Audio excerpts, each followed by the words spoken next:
Hey, how's it going guys? Welcome to our review of Star Wars Episode 1 Racer, soon to be available on both PS4 and Nintendo Switch. We'll give you the lowdown on everything you need to know before you play, but before I do, make sure to hit subscribe and the notification bell for reviews, interviews, features, and more.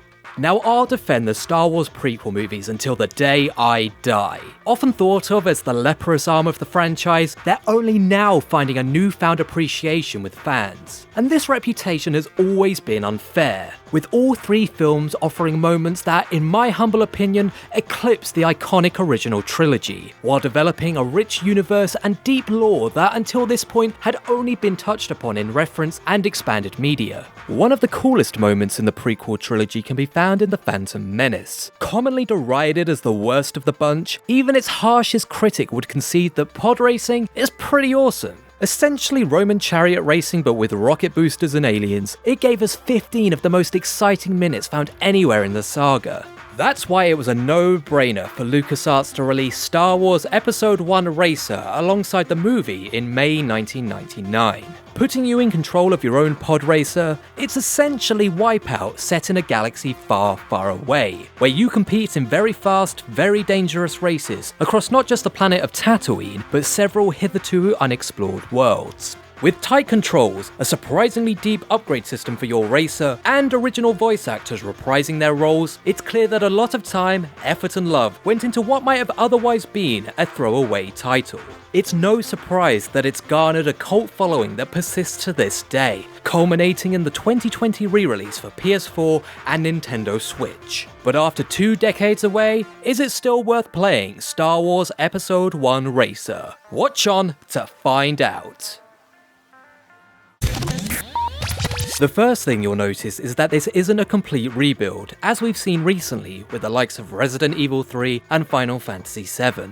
Rather, a fresh coat of paint and remapping of controls to make it more palatable for modern players. This isn't necessarily a bad thing, and particularly with the 4K support of the PS4 Pro, looks great. Just don't expect a brand new game. What has definitely persisted from the original game is that it's just as fun as it was all those years ago. Each course offers a unique setting, from the mesas of Tatooine to the aquatic backdrop of Aquilaris. It's great to explore the breadth of the Star Wars galaxy at breakneck speed.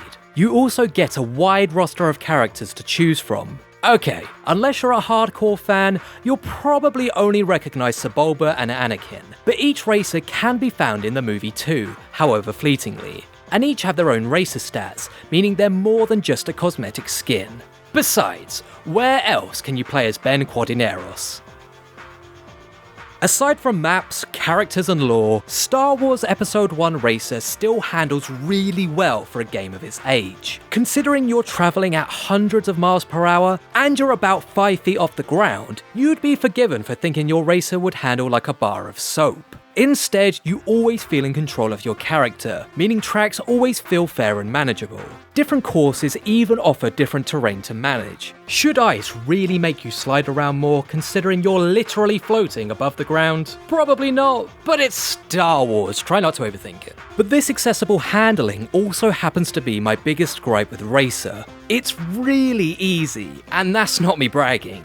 Even from the first race, you'll probably be in pole position and stay there until the end. The difficulty does ramp up towards the latter races, but you'll have to skim your way through less than formidable competition before you reach that stage. But again, this is by no means a game ruiner. Instead, consider it a great title to introduce younger gamers to the world of arcade racing, Star Wars, and specifically Mars Guo shouting.